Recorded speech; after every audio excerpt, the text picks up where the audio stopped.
Inge kalungay inge kalavan ingange kamang anangle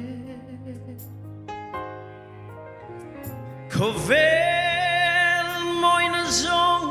chandon ma ila Rohlu Isua kane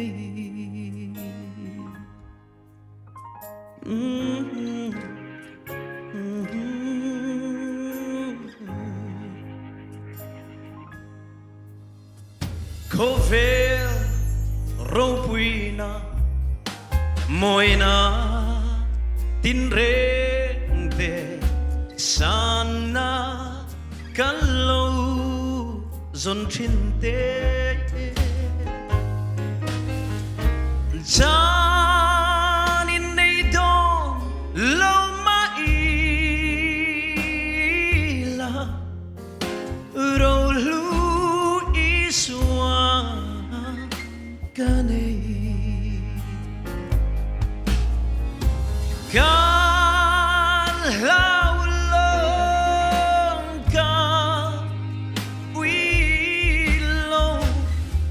Kim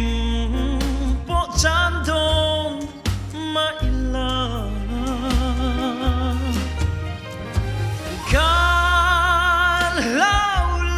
Kalaulang ka vuilo Rohlu Isua kane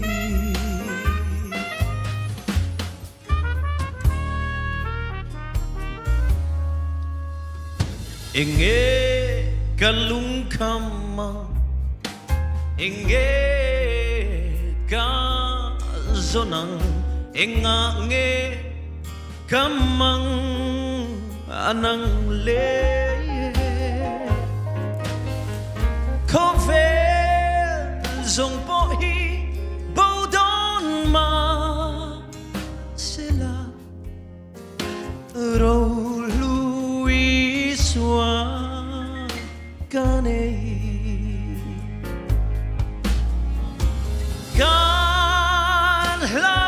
Kalaulang ka vuilo Kim po chandon maila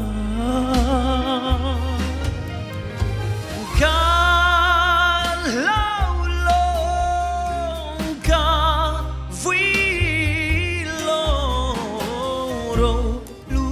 Isua kane Rohlu Isua kane Hallelujah. Pastor forgive them. Le